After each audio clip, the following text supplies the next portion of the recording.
นี่ทุกคนลูกน้อยได้ลูกมาใหม่ อันนี้มาใหม่เป็นโอนพาเพือกคนเราเพิ่งผสมพันธุ์ผสมพันธุ์งามตัวนี้จะเป็นไซส์ใหญ่แล้วตัวนี้จะราคามัน2ล้านปลายป่ะตัวนี้ไซส์ใหญ่ละนี่เบิ่งตามันนี่นักอยู่กับคนนี่แหละบ่กัดทุกคนนี่เบิ่งตัวนั้นเด้นี่มาเบิ่งเด้อมุดนี่นี่ของนี่ก็มีอันดีแต่เสียงควางอากาศหนาวทุกคนอากาศหนาวแล้วมันอยู่ได้น่าฮักเลยตายแล้วนี่ไม่ใส่มีประมาณ18ตัวนี่อันนี้มันลูกครึ่งแล้วนี่นะ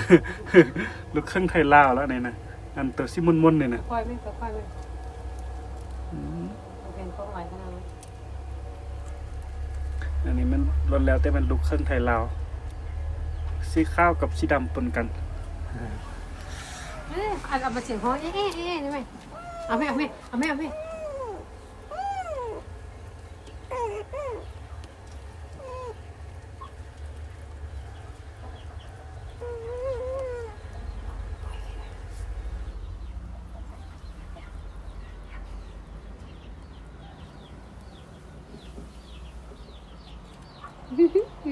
แต่ลงนะเอาวางลง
ถ้าท่านใดอยากได้แกนแนวพันธุ์มักอ่อนที่มีรสชาติแซ่บมันเหนียวปลูกง่ายดูแลง่ายแล้วก็เป็นไวเนาะ2เดือนปลายเป็นแล้วก็บ่จำเป็นที่ต้องเฮ็ดครั้งเลยเนาะสามารถปลูกกินในครัวเรือนหรือว่าปลูกขายเป็นสินค้าได้เนาะถ้าว่าสนใจทักเพจได้เลยหรือว่าติดต่อมาที่เบอร์ทางเพจเฮาเนาะ